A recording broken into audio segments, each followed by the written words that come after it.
তার গোটা জীবনে আর কোনদিন নামাজ কাজা হয় না। সত্যবাদী সালেহীন কামেল ওলিয়া আল্লাহ হুকুমের এই পরিবেশে বাঁচার ফায়দা হলো একজন পথ হারা মানুষকে, একজন দিন হারা মানুষকে, একজন নদী হারা মানুষকে আল্লাহ ওলির এই জায়গায় বাঁচার কারণে আল্লাহ ওলির নেক নূরের তাকুতে আল্লাহ তাআলা এমন হিদায়াত ওই বান্দাকে দান করে জীবনে আর কোনদিন অন্যায় কাজও করতে চায় না। আর জোরে বলবেন না সুবহানাল্লাহ।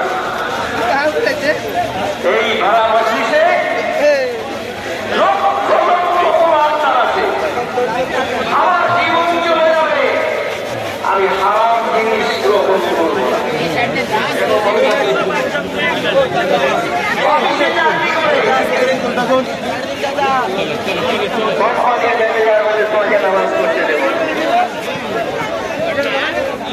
তোমাকে নামাজ পড়তে দেব না।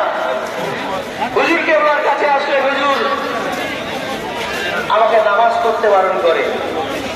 কামেল মুর্শিদ বললেন, বাবা ওই চাকরিটা তুমি বাদ দিয়ে দাও। কামেল ওলি আল্লাহর হুকুম মানা সেই ব্যক্তির সঙ্গে সঙ্গে তার কাজটাকে ছেড়ে দিলেন। হুজুর কেবলা দরবারে এসে বললেন, হুজুর আমি কাজ রিজাইন দিয়ে দিয়েছি। আচ্ছা বাবা সবর করো, আল্লাহ আছে, রসুল আছে, কামেল মুর্শিদ আছে। কিছুদিন পর এমন একটা জায়গাতে আমার তার কাজ লেগে গেল, তার চাকরি, তার ডিউটি জয়েন হয়ে গেল। কোম্পানি ছাদের উপরে তার জন্য নামাজ পড়ার স্পেশাল ঘর বানিয়ে দিলেন। কামেল ওলি আল্লাহর হুকুম মানলে কি লাভ হবে আমাদের, কি ফায়দা আমাদের হবে? 8 লক্ষ টাকা সুদের টাকা, আমরা 5 টাকা ছাড়তে পারি না, 10 টাকা মহাত্যাগ করতে পারি না। 8 লক্ষ টাকা সুদের টাকা। মুর্শিদা হুজুর কেবলার সময় এসে তিনি জীবনে কোনদিন সুদকে হারাম জানতেন না। সেইখানে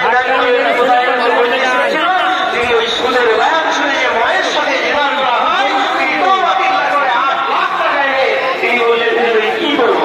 হাক্কানি দরুদ শরীফ পড়তে পড়তে যান, মানুষের জীবনে চেঞ্জ হয়। হাক্কানি দরুদ শরীফ পড়তে পড়তে যান, মেহরবানি করে। হয়ে গেল?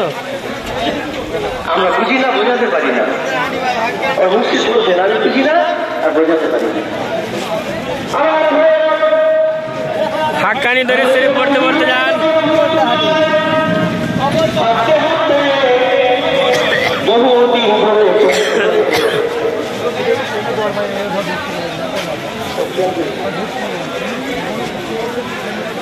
সময় শেষ হয়ে গেছে।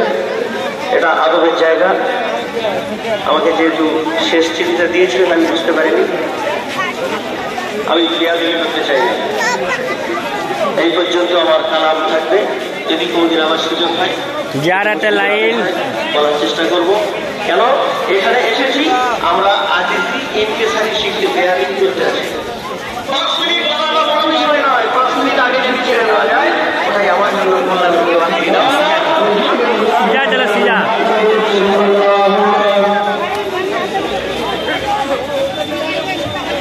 হাক্কানি দরুদ শরীফ পড়তে পড়তে যান।